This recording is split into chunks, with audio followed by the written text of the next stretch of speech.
Good morning and welcome to this week's recruitment discussion with Jump. And this week we have a huge topic to cover. What tech is helping recruiters to build in 2023, and really what tech is coming down the line. For anyone who went to the expo this year, it has now become more of a tech show than anything else.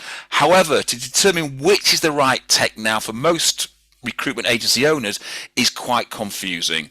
The recruitment, there is a constant conflict between what should or could be automated, what should be a human interaction, etc. AI is accelerated into our market at a great pace, and I think I described it a couple of years ago at a conference. Is that as a recruitment business, you have a choice. You can either swim out and ride the technical and AI wave, or you can sit on the beach and wait for it to wash you away. And I think a lot of people are unsure what to do, whether to swim out or whether to wait and get washed away. However, there are so many waves out there now that we don't really know which wave we should be riding some of the time. And how do you ensure that all your technology is fit to ride and it's not going to break on you? So today we're joined by two of Jump partners, potentially two of the biggest suppliers in the recruitment technology industry in the UK and globally. That's Bullhorn and Access. And so from Bullhorn, we've got Eric Mative, who's a strategy manager for automation and AI, and he helps recruitment businesses find their ideal software solution. And from the Access Group, we're joined by Kane Barker, who's a commercial account manager, and he works with clients to help them understand their business needs to ensure that they get the right technology to maximize impact for their client productivity. So gents, thanks very much for your input today. I'm sure it's going to be a very enlightening session, and always, if you, the audience, want to ask a question, feel free to ask a question of our experts. So put it in the question box or put your hand up and we'll bring you into the conversation from there. So let's kick off. So Kane, I'm going to come to you first. So from a technical point of view, a lot's changed since lockdown. So in your opinion, what's been the most critical technical advancement to aid recruitment businesses in performing more efficiently since lockdown? Yeah, no, great question. I think primarily it comes down to sort of engagement tools for both sort of clients and candidates. We've had a huge change in the way that we work, coming out of lockdown, the realization that people can really work from home in a much more efficient way. The introduction of legislative changes around sort of IDVT means that more of that process can be done remotely.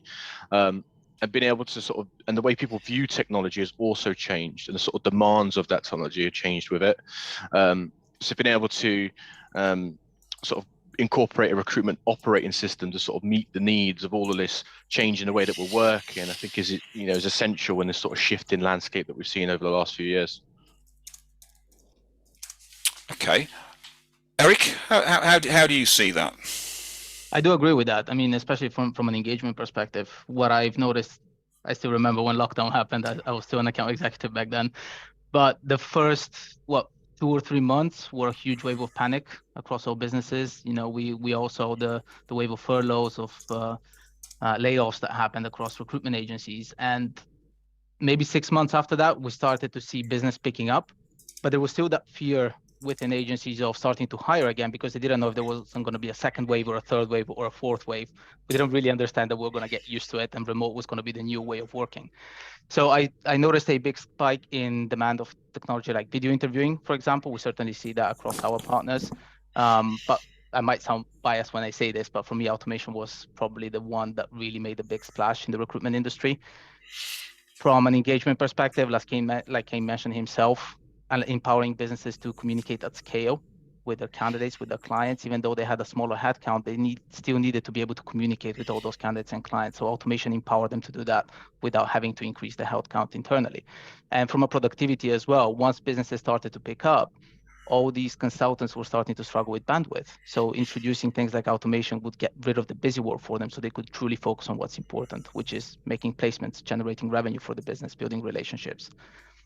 So for me, that was the biggest impact. And even when we look at the results, in 21, when was it? 21, I think, was the first wave, or 2020? 2020, sorry. In 2020, the first wave of COVID, we did 160 million automations, which sounded like a huge number. 21 was 600 million. So it really goes to show how quickly automation has become a norm in the recruitment industry. Regardless of what technology you're using, businesses are now introducing it as front of mind whenever they are having conversations about tech. So are you finding then that clients then, because we've talked about, to help them perform more efficiently, what you're saying is that, more recruitment agencies are now engaging hugely with AI than ever before. Because again, I remember having that conversation before lockdown about video technology and was almost laughed out of a room in Scotland saying, video, who's going to ever take video? Yeah. So are you finding now that when new companies come to you that maybe are on using old systems, the biggest leap for them is that automation leap? I would say so. And there is a big difference between automating and using AI, right? Automating is just about driving productivity internally and allowing you to operate at a larger scale that you were able to do before. Because if you think about what typically a recruiter has to do, forget about building the relationships, guiding the candidate through the application process. That's the true value that the recruiter brings to the table. But things like updating fields, statuses on records, remembering to send a check-in email or a reminder to a candidate in the day before the interview or the day before the first date of that placement. These are the things, all things that a consultant needs to think of every day. And they're sometimes forgotten, which affects the candidate and client experience. There is space for human error, which affects the business overall from a data health perspective as well as performance. So introducing automation ensures that not only that human error was removed because it's happening in the background, but it's also allowing the consultants to not worry about that busy work and focus on providing their expertise, guiding the candidates, building relationships with clients. So that's definitely what I've seen having the biggest impact. And again, to a point where, as you said, with video interviewing before COVID, automation was more of a nice to have. During lockdown, it became a necessity. Now it's just part of every single conversation. And are you seeing the same on that then, Kane? When we talk about that new technology coming in to help business perform more efficiently, are you seeing the same thing across the Access Group? Yeah, absolutely. I mean, some of these some of these workings out are quite easy. A 30-minute manual process for a single candidate in a company of 10 heads. You can quickly work that out in terms of saving and then what that might be for a business. But I think it also comes into sort of ease of engagement as well. To be easy to work with, to buy from, to use your services, to your end users, to your clients as well. And there's portions of that process that automation is absolutely fantastic for. But then there's other portions that I think need that personal touch, and actually automation can free up more time for that as well. Building these relationships is such a core part of the recruitment agency, and sort of what makes them successful. So there's knock-on effects all over the place. So when people are looking for changes in tech and sort of enablement and what that can make them do, really it's like a snowball going down a hill. Once you start making improvement somewhere, you'll see 5x that sort of further down the line throughout the entire process. So when we sort of move that forward, then if we look at that, customers are changing all the time. And Eric, I'm going to put this question to you first. Okay, so lots of our clients, I was with a client yesterday, they're looking to change their technology stack completely. So what do you think are the three most important things that you would consider as priority when you're changing your technology stack? It's a good question. I mean, you do have that might sound obvious kind of things that you need to do. For one, ask around, and not only look at one or multiple providers whenever you're doing your research. Don't just stop at the first one that you see. Ask your network. Recruitment is such a huge industry, but it is so closely connected. You can always reach out to someone to understand how they're finding the technology that they're using. So you can truly see the strengths and weaknesses of it. Whenever you're partnering up with a provider, I would say look for someone that can not only help you today, but can help you in the future. So someone that innovates, someone that can support you along the way is, of course, extremely important. But what I would say is probably the most important thing, and that probably puts it back on our customers and what recruitment business owners should be thinking of more, is investing in creating a cross-functional team internally. More often than not, when we have, sorry, you were going to say something. I was going to say, just to explain a little bit what a cross-functional team is. Well, more often than not, whenever we have someone reaching out, asking for help to whether it's they're changing their ATS or they need to look at something else, such as onboarding or automation, whatever that needs to be, typically the person reaching out is not fully aware of what the pains and challenges are for the business overall. They might know what's going on in their department, but they're not clued up on what's going on for the overall business. So very often it will happen that they will have these conversations, they will start looking at these vendors, they will find something that works well for them, but that might not have a great impact on all the other departments that are involved in the business. What recruitment cares about might be different than what the compliance team cares about, might be different to what the CFO of the business cares about. So investing in a cross-functional team and taking a key stakeholder in each department to truly provide what their struggles are, what solution they need to be successful moving forward. That cross-functional team being involved in the conversations from day one, that's really going to help you not only for one piece of technology, but especially if you're going from a full digital transformation and you want to change everything, that's truly going to help you drive success, because now you have feedback from everyone that is involved in the business, and you can use that feedback to make an educated decision as to what will work well, what maybe needs to be put on the back burner. So just before I allow Kane to jump in there, so which works then? Is it the tail wagging the dog or the dog wagging the tail? And which would you class as the dog? Would you class the dog as the front office, or would you class the dog as the back office? So, as a foreigner, I'm going to ask you to elaborate on that, but let's just say, are you asking if front office is more important or back office is more important? So we often talk about the tail wagging the dog or the dog wagging the tail. So what's more important? So if you put the front office as the dog and the back office as the tail, or vice versa, what should actually be driving the business? It should be the front office performance, or should it be the back office capability? That's a very good question. I would say it very much depends on the type of business as well, right? If you are higher volume and you have heavy reliance on your back office solutions, or for the temps, for the contractors, then having a solid back office platform is extremely important. So that needs to be taken into consideration. If you're focusing more on lower volume permanent roles, maybe even going into executive search, then back office becomes less and less important, right? So it very much depends on the kind of business. I'd say in an ideal world, you want to find the best for everyone, but it very much depends on what your focus is as a vertical. Okay, thanks. Kane, so what would you put as your top priorities then for people changing? Yeah, absolutely. So for me personally, integration and connectivity is absolutely key. I think, looking at these systems in sort of siloed pools is really the old way of looking at things now. As I mentioned earlier in the sort of first question, the demands in our suites, in our software, is only ever increasing. I don't see it really slowing down anytime soon. And the biggest reason that people change CRM, for example, is often because that front office does not connect or does not talk to the back office in any way. And being able to have solutions that are sort of built to work together, I think, is absolutely key in a sort of modern era of recruitment agency. And we see that as well in terms of ROI and NPS satisfaction scores. Everything points to an integrated suite being the true sort of representation of what the sort of gold standard looks like. Secondly, I'd say, to get more specific into that, the data migration process is so key. I often talk to my clients and I'll ask, if I was to offer you to buy your data today, what would that number need to be? And as you can imagine, that number's always fairly high, right? It's their life's work. It's a huge part of what makes that business successful. But I think it's often an area that's overlooked or undervalued in a process looking at new technology. That data is so important to the fundamental operation and livelihood of all the people involved with that business. So why wouldn't you spend that sort of care and attention and value into something that's so important? And then lastly, scalability. A system that might be good today needs to also be able to meet the business needs in 2, 3, 5, 7 years time. And any return of investment that any agency is looking to get out of changing any of their software will be negated if they're going through this process in 2 or 3 years.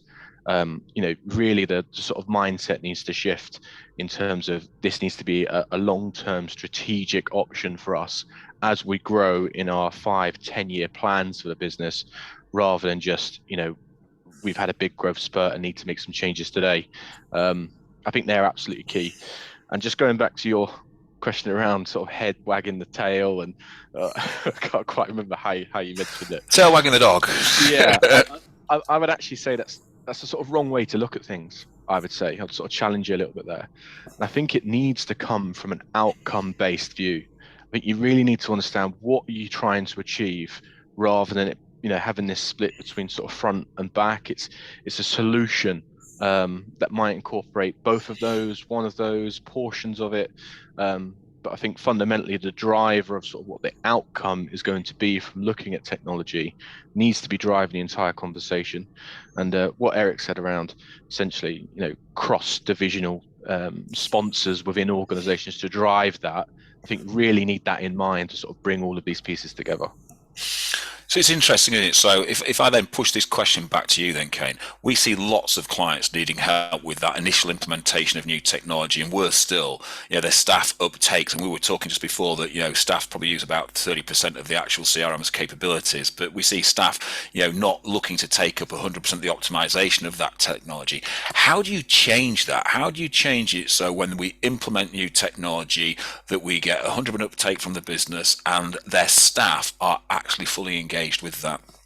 Yeah, it's a great question. It's a big part of what I do day to day working with my clients. So I'll be a consistent voice and person throughout the full pre-implementation process, finding that right solution for the business, not only for the business itself, its owners, its investors, its end users, making sure that it meets everyone's needs.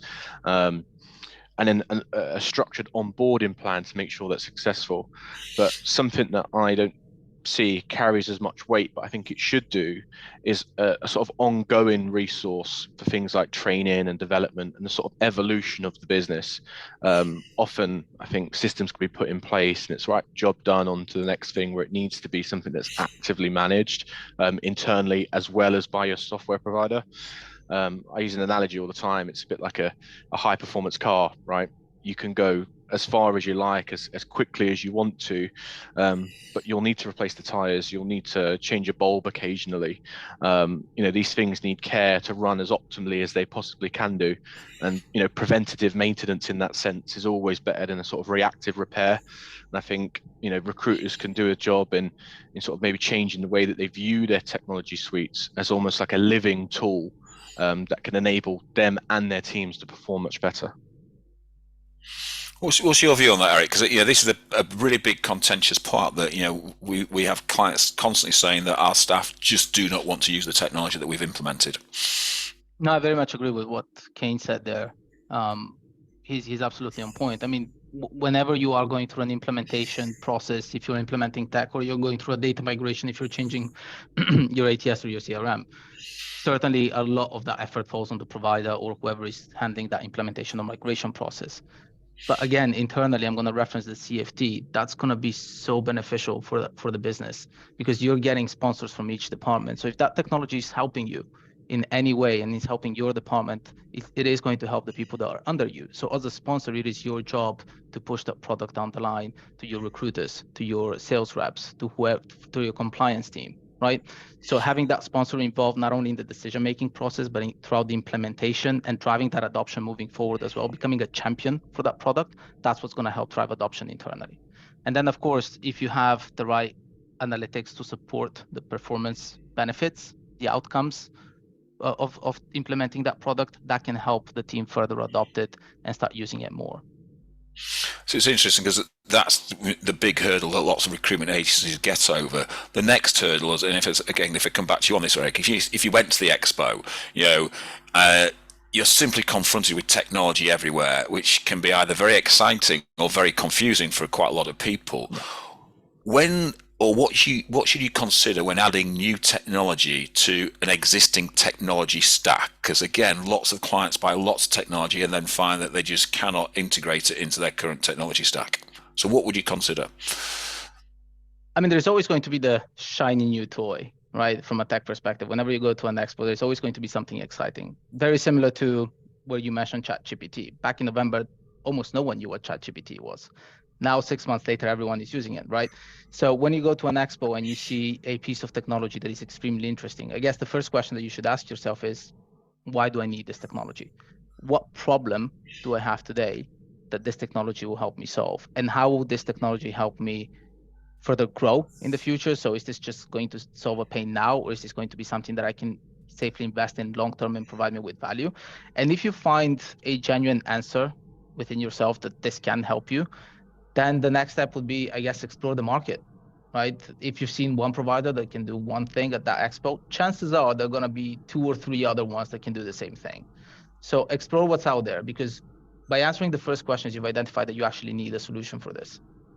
And you need to explore what technologies are out there. You need to speak to your partners in terms of other providers that you're working with already, such as your core source of truth, your ATS, your CRM providers, and ask them about how that product integrates with what you already have. To Kane's point, what he mentioned earlier is all about having a seamless integration and having everything working together well. So if you just like a piece of technology, but that piece of technology doesn't talk to anything else you already use today, it's not really going to help you drive that much value. But there might be something else that does something very similar that has a better integration. So I guess first question is, do I need this? What pains do I have that this is going to solve? If there is a valid answer for it, do you research, speak to the vendors you've already partnered up with to understand the level of integration, and that can help you really narrow down what you should be investing in. Okay, what's your thought of that? Because again, this is a big question that we get asked constantly by our clients. Yeah, Eric's right. As you know, I can't disagree with the thing that he said there.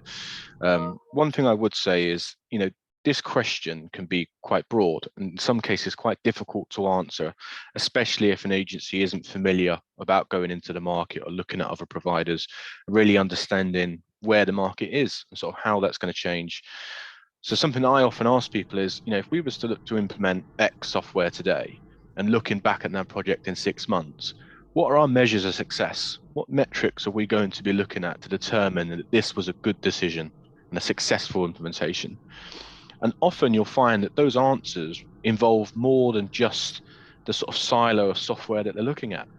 And actually a bit of an educational piece around maybe reorganizing and prioritizing other parts of the business to meet those desired metrics. And I think, technology, especially in our market, there's like Eric said, there's always something new.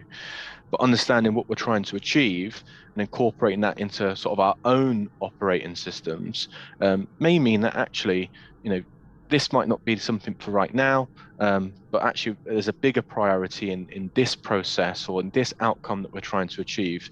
And I think having that desired outcome and the metric associated to that in mind whenever you are going into the market is really key in understanding what's going to work for the business. Because the lights and glam can get us all right. We all like something new and shiny. So let's push that. I'm going to push that a little bit for you, Kane. Getting that cradle to grave system, then that seamless connection is a significant issue for lots of our clients. The CRM needs to connect to their website, the timesheet system, the pay and bill system, back office, marketing, email system, and the list sort of goes on. So in your view, how does an agency streamline its technology to reduce human error and interaction on some of the most critical parts of the business function that are performed by most temp or contract agencies and perm agencies? Because if really the temp and contract agencies have the bigger problems of integration than the perm agencies, how do you get that cradle to grave system? Absolutely. And I think that cradle to grave system is actually the ideal for most agencies. I think if you were to talk to any business owner today, they'd say that would be something they would want. However, I think there's probably 2 camps when it comes to looking at something like this.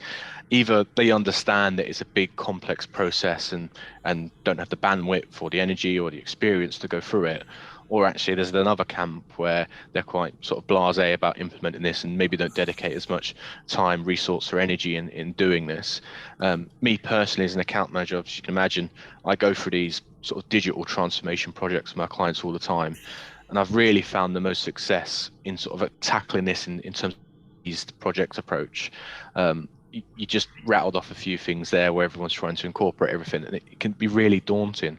Talking about 6 or 7 different functions of an agency that if you try to do all in one go, I mean, even the absolute most experienced person is going to have a hard time managing that much change at once.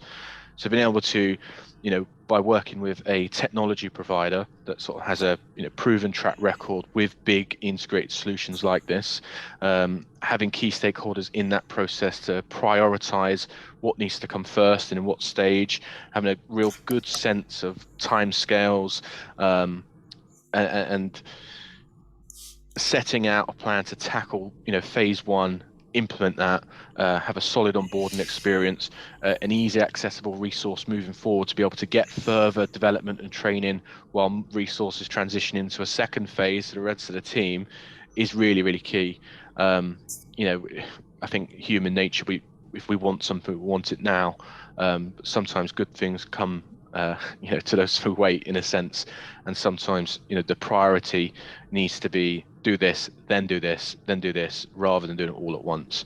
And I've personally found that to be the most successful, and in terms of the actual results on the back end, have been the most successful for my clients. What's your view of that, Eric? It's a, you know, it is a contentious point. Yeah, it is. And I feel like I'm going back to having that cross-functional team quite a bit in this conversation, but it is quite important. I would say that whenever you start looking at how your current technology stack is integrated and talks to each other, you're right. The hardest thing to replace in all reality for any business, not just recruitment, is your system of record. Whether it's your ATS, whether it's you want to call it a CRM, that's the hardest bit to change, because that's where all your data lives. In an ideal world, if you think about all the other technology that is around your system of record, it's all supposed to integrate with it. It's supposed to feed that data into it, and it's supposed to pull data from it. And if the integration isn't good, it's not going to drive results. So to find, I guess, the best integration possible and an ideal solution, whenever there is a disconnect between one piece of technology and your system of record, start looking at what other technologies can do the same thing that you haven't maybe explored, and see if there is a better solution out there that can integrate with your system of record in a better way. And very often your partner from a system of record perspective can help you there. But if you start to see a trend where, let's say, your website provider doesn't integrate with your ATS, but then there are other website providers that are still struggling to do it, then you see the same challenge from a back office perspective. Then you see the same challenge from an onboarding document perspective. You see the same challenge from an automation perspective. Whatever that needs to be, if you start to identify a pattern that there is a struggle of integration with your system of record, that's maybe the moment in which you need to start revisiting your system of record itself and start looking at something that is more innovative and has better integrations that can help you truly solve those pains. It is a big project. And again, I'm going back to the CFT a lot, but I think that having that team internally to truly manage the project and run it and identify all these problems on each side can help you achieve the ultimate result. So I'm going to throw a little sort of bomb into that question there, that a lot of our clients who are, you know, small and medium size, you know, from 10 to say 30, maybe less than 10, but up to sort of 30 max, you know, haven't got that bandwidth, haven't got that, and feel very neglected during the sort of period where you are implementing technology and trying to put it together. You know, they feel very sort of ostracized by the bigger players in the marketplace. You know, so how do you bring that together? How do you get the smaller people to feel as if they're getting value for money, where they feel that initial implementation is a real problem to them? Well, that also goes back to what Kane mentioned earlier. It's not don't think of it as a sprint. It's a marathon, right? If you are a smaller organization, first of all, when I talk about a cross-functional team, that can be 10 people, it can be 2 people. In all reality, it's about having who matters being part of those conversations. So from a support perspective, if you are feeling neglected, then that falls really on the vendor. It falls on the provider that you're partnered up with. If they're not able to support you regardless of your size, then you have a challenge there. And if you have the challenge now, how is that going to reflect on you moving forward in the future when you really start to grow, when you need more support because you need to be able to scale up the business, because you need to increase your headcount, because you need to invest in more technology in different aspects to help you? So if you're neglected now, maybe it's a blessings in disguise. Start looking at someone that can provide you better support before it's a little bit too late. So what you're saying is what Kane was saying earlier on about, you know, having that sort of 4, 5, 6, 7 year plan. Absolutely. Rather than having that immediate plan that this is going to be an immediate nirvana. You're looking at that long-term building blocks of what's coming. The harder that the technology that you're looking into is to replace, the longer term you should be thinking. System of record, 5, 10 years, right? If you're looking at something that can be easily changed, like silly example could be your voice over IP solution, then that could be shorter term. But the harder or the bigger that project will be, then you should really start thinking about how would this impact me not only now, how is this going to impact me moving forward, like Kane very well said himself. I think to just add to that as well. I mean, I deal within that space all the time. That's sort of my wheelhouse, if you like. Very much that sort of small, so coming into a medium-sized agency that's really looking to jump into that next level. And I think, as you quite rightly said, there's often not a stakeholder who's familiar with a process like this. That's why I think a pre-implementation plan is so crucial, to really understand case by case how much support they're going to need through a process. And a big portion of that might come down to education.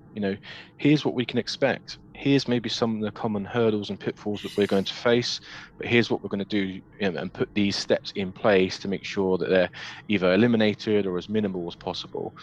When you're dealing with someone that often in smaller sized businesses wears multiple hats, you're always fighting that, trying to get a return of investment in changing the system, while also not being completely disruptive to the day-to-day, revenue-based activities that person inevitably always does.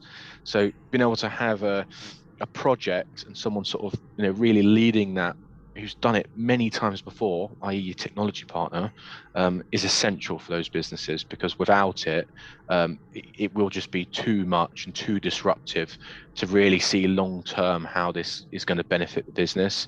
That initial implementation plan is essential for businesses who are looking to sort of jump into that next level. It's really sort of a great conversation. I think sort of your comment there, Eric, about the system of record. Data is king. Extracting that data is critical to a business. And besides the sort of normal measures that we have, job to placements, job to CV, CV to interview, time to fill, etc. Obviously, there's loads more. As we move forward, what would you say would be critical, or the critical activity that most recruitment agencies need to measure to help maximize one of their client base, or B, their candidate base, to truly optimize performance? It's a very good question. I think we should differentiate a little bit between the outcome metrics, which is what you mentioned, and input metrics, which are more of actionable insights, things that can help recruiters understand what actions they need to take today so they can be more successful moving forward. So especially for businesses that are undergoing digital transformation, or smaller organizations that are still in the early stages of planning out their digital transformation strategy, becoming more insights driven as a business can be quite important. Historically, the most common use case for data is looking at what has happened in the past, like the KPIs that you mentioned earlier. What was our redeployment rate in that certain time frame, right? But actionable insights are more of a leading indicator. Think of it as a driver to action for behavioral change within the business, and you're providing that and making it available at a desk level. I guess that's the important thing, is giving access to the people that are on the front line that can actually drive the change that you want to implement in the business. And giving them the metrics and the data and putting them in front of them will really show them the things that they can do today to be successful tomorrow. If we look at an example with some of the metrics that you mentioned there, let's think about leads added. Right, it's a metric that everyone is typically looking at. How many people we added in the system over a certain period of time. That's a great insight to have. But how you can take it a step further, and don't get me wrong, these are still very important, but how you can take it a step further is showing your recruiter, this is how many leads you added that you haven't still spoken to. So these are the ones we haven't engaged with yet. So these are the ones you should be targeting and reaching out to. Let's think about how many first interviews were booked, right? Very important metrics. But why don't we look at how many candidates have an interview today that don't have an interview booked with any other client? So they just have an interview with one single client. I think when was it? It was recently, I believe it was a couple of weeks ago, our strategy director for analytics, Joe McGuire, spoke about this. And he mentioned that typically when a candidate is interviewing for a job, there's about a 20% chance of them getting placed, 1 out of 5. By submitting that candidate to a second client, you're increasing your chances of placing them by potentially up to 50%. So, and even if that candidate historically doesn't end up getting placed, that's a silver medalist. If they made it all that far until being booked for an interview, that's a candidate that you should be you should be looking into quite well and positioning against other opportunities anyways. The only thing that you're doing here is you're getting ahead of it. If they're already interviewing with someone, introduce them to other businesses as well. Introduce them to 2 or 3 other clients. Increase your chances of placing that candidate.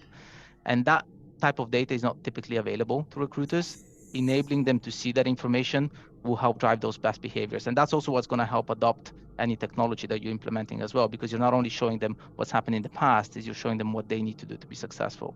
Same thing with redeployment, right?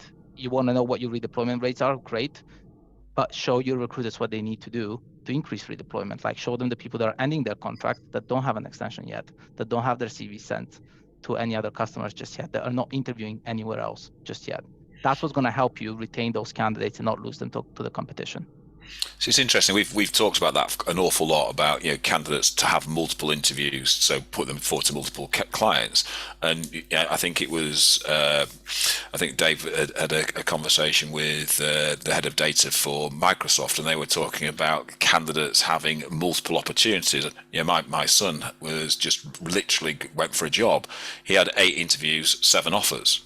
So they're getting multiple opportunities. Strangely enough, it was through 6 different recruitment agencies, where you could have more loyalty if you maybe gave more opportunity to your clients rather than looking at only one client, one job, and that's changing their habits. Kane, it's the same question, obviously to you, to follow on that about optimizing performance. Yeah, I would actually challenge the question slightly. I think, the sort of extracting data model is really the old way of doing things. As we mentioned in the sort of opening question, the market has been changing so much over the last few years, and by the time that you've exported data into a tool, you can actually manage it and make sense of it in some way. That data is outdated. To be able to have inherent tools, and this is where the technology comes in, to be able to make some of those insights on your behalf with a comprehensive analytics suite, sort of AI forecasting tools to be able to manage this kind of stuff.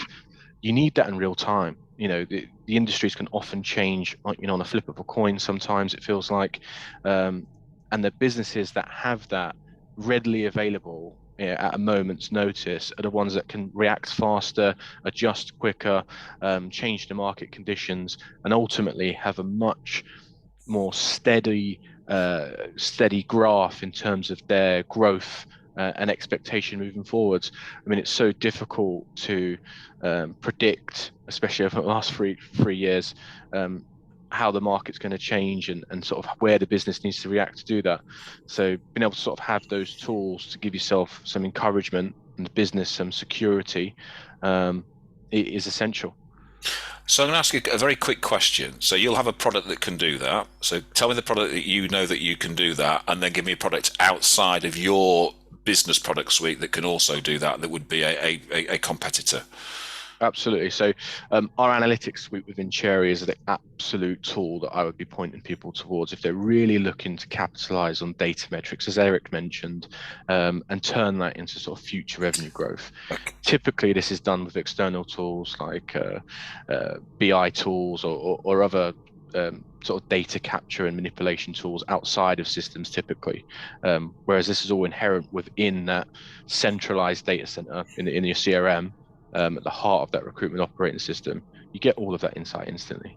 So would that be tools such as, I know that you bought North Star, like Eric's business bought Cube 19. Would that be tools like that, or is that more of a gamification tool that sort of pushes things in together? Yeah, that's very much more on the gamification side of things. If you're looking to, from a company-wide point of view, sort of have that in a way that's more easy to digest from an individual consultant point of view, maybe encourage certain activities within an organization.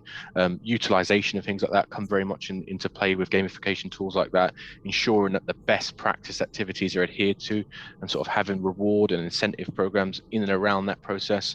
However, if we're looking at the sort of analytics side of the entire business, it's imperative to sort of have that readily available, and analytics within Vincere is a prime example of that. Okay, so if you were a recruitment business owner today, what would you be doing to ensure that a maximum return on your technology stack? Sure. So I think user adoption and utilization, I mentioned it there, is the absolute key. You can have the absolute best system in the world, but if you don't have a staff who are willing to use it and engage with it on a day-to-day basis, it's not worth what you paid for it. Okay, so being able to have a plan in place to encourage the wider team, and that might be involving them as part of the decision-making process, or having a post-go live plan that encourages this type of behavior, is the absolute best way to see ROI, right? Eric? Well, similar to what Kane said, if I were a business owner today, what would I do to get a maximum ROI? First thing, again, I'm going back to this a lot, I know, I apologize about it, but I would get the right team. I would set up an internal cross-functional team to understand what my pains are on each side of the business. Whether I'm a smaller organization and I need to invite one extra person to be part of that decision-making process, or I need to have 5 more, it doesn't matter. I want to understand what's going on in the business, where the challenges are, and what I should be focusing on. I will then take that team to understand what we have today, what we actually need today. Is there any way we can slim that down first so that we can not take a huge project on board straight away, start off with the important things first and then start to add up as we're adjusting to all that technology that we're implementing, especially if I'm going through a full digital transformation, so I'm replacing everything. And I would start by ensuring that I have the right scalable system of record that can support me and can be with me moving forward as I'm growing over the next 5 to 10 years, so a long-term investment. I would ensure that I have the right visibility on what's going on through right analytics and actionable insights. And I would ensure that I can empower my team to operate at scale by automating a huge percentage of my processes and being able to engage at scale with my candidates and clients. And I really feel that in today's world, these are the foundations that you need. Then from that point forward, I can start building up on it. But I would say that being able to automate and being able to understand what's going on in my business, having that visibility from an analytics perspective, is really what my focus would be to ensure that I am getting the right return on investment. So I think what you're both saying then is then putting the right technology in is really important, but then training and developing the staff and making sure that you are constantly looking for any blockers and any issues that then can be addressed all the time. So it's not just about the implementation, it's the ongoing development and usage of the system that should be continually developed and work from there. So, absolutely. Just to add to that slightly again, the team that is there day one when the new system is implemented might again not be the same team that's there in 6 months. That may have grown, you may have added additional people. And going back to my earlier comment around that person wearing multiple hats, in that agency that's 10, 20 users, something like that, you're always fighting this battle of, how much time do I take out of my day to day to then upskill a new starter or something like that. And you can rely on a technology partner to shoulder some of that burden for you. Have processes in place, training in place to be able to upskill those person on new systems that may not have had previous exposure to. And they can often be sort of bottlenecks to growth, where we're almost taking, 1 step back to 2 steps forwards, where we can smoothen that journey a lot by having a bit more of a proactive view of things as they change in the future. So let's just change tack for the last 2 questions. So Eric, if AI is becoming the norm, if you were to advise a recruitment agency owner, what should be automated, and more importantly, what should never be automated? That's a very broad question. Okay, well, the first thing that I would say is it very much depends on what kind of recruitment you do. The more senior the positions that you recruit for, if we think about highest one being going into executive search, and then thinking about the highest volume, the high volume temp work, then the scale of automation would go less automation required at an executive search level for that business. The most automation would be required to drive performance at the higher volume temp part of the business, right? Because if you think about executive search, that's very much a relationship world. You shouldn't be really automating that much of your engagements. You shouldn't be automating that much of your outreaches to your candidates and clients, because you are dealing with executives. So the one-on-one element, relationship building element, is a lot stronger there. When we think about high volume temps, then it's a lot more transactional. Even the candidates, they don't want to be speaking with you on the phone. They want to find the next opportunity. They want to do their onboarding. They want to be ready for work, and they just want to do their thing and get paid. So the more transactional the process is from a recruitment perspective, that's where you can rely more on automation to maybe do things like auto-match a candidate against a job. reach out to that candidate, have that candidate self-serve and screen themselves, understand if they're a good fit for the role, have themselves on board, provide all the documents, and just automatically engage with them as they're getting close to that start date to make sure they have everything they need. But in reality, the only time a recruiter gets involved is just to provide their expertise, provide the human element that needs to be involved in the recruitment process. That's it. Everything else is enabling the candidate to self-serve, identify their opportunities, and do their thing. So from what kind of recruitment you do, I would say this should be definitely taken into consideration. As far as what you should be automating, we have things like automation matrices that one of my colleagues, Billy Davies, who is an absolute guru when it comes to automation, he built this matrix that can help businesses understand what their areas of focus should be and what they should absolutely avoid. So things that you can focus on that can truly provide value, that typically would require a little bit of effort to build, but can have a big impact on the business. Things like data quality automations, flipping a status on a candidate or updating a field or adding a note against a record, things that typically a consultant needs to do that can be automated. Absolutely, you should put in the effort to have them run in the background because you're giving that valuable time back, right? But if we think about things that you should be definitely avoiding, automation is designed to operate at scale, not on an individual basis, right? So it's there to empower the entire business, the recruiters, the compliance team, everyone that is involved. So if we think about creating automations that maybe have a limited reach, a single job blast campaign, or building automations that are specific to one user within the business. Those are things that would typically require a lot of effort for you to create, but wouldn't really have that much impact on the business itself.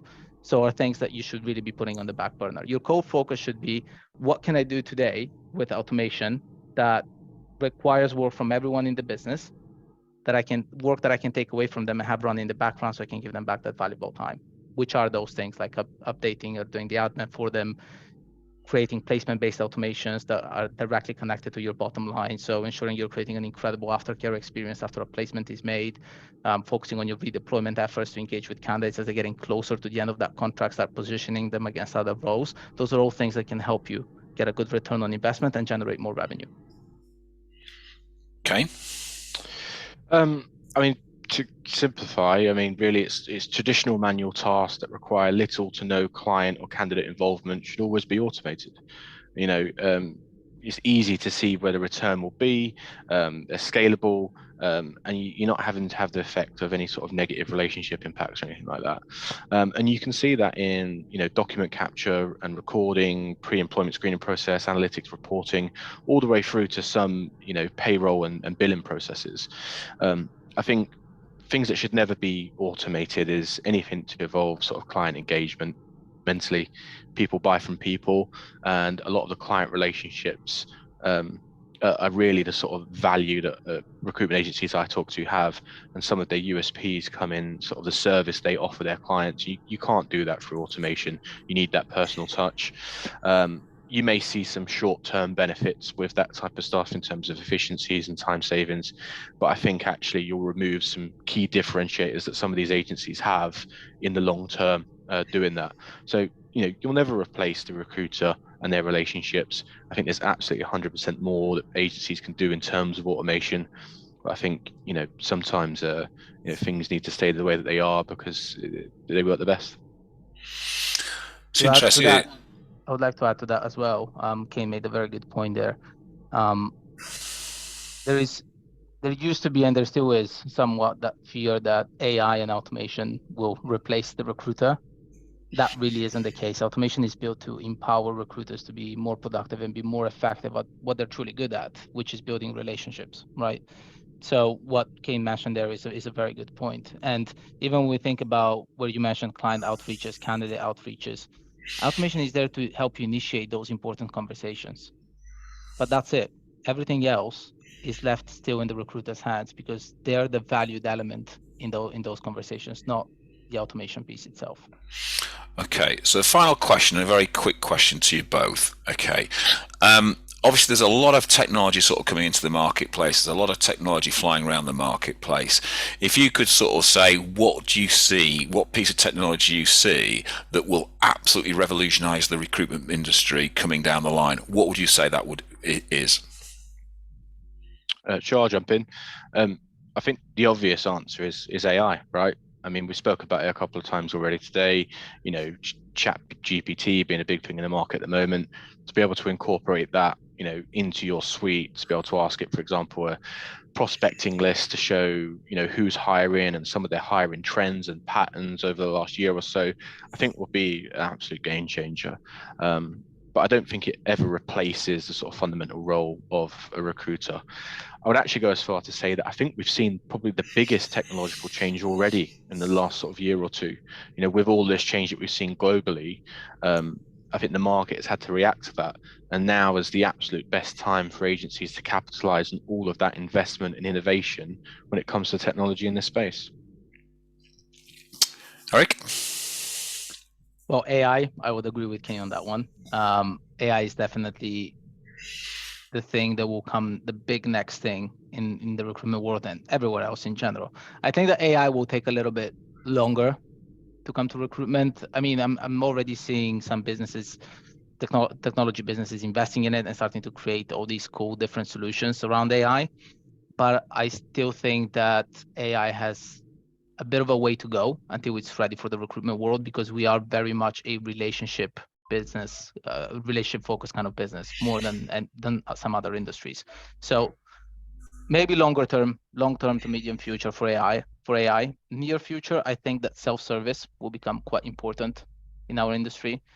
I spoke about this briefly earlier, but enabling candidates to self-serve will help drive that good candidate experience, especially in this current talent short market, and for those higher volume roles, for those contractors, enabling candidates to find the right opportunity for themselves, to manage their onboarding processes, to go through the full journey and engage with you when they need support, rather than being constantly bombarded with content, allowing them to be self-sufficient like we already are with many other aspects of our lives. I think that's going to be the next thing that will have an impact on the recruitment world very soon. Kane, Eric, thank you very much. There's so much information there sort of flying in about what people can be and should be doing from there, and I hope that the audience has got a lot of information. It's quite often that we usually get lots of questions from our audience, and it's interesting that we got them on today, so it's obviously that we've answered their questions and quite hit a lot of nail on the head. So thank you for your input. It's been really, really interesting from my point of view. Next week, we move away from technology and we move more towards what we could be doing. If we think about we're moving further away from lockdown, the world of work has changed.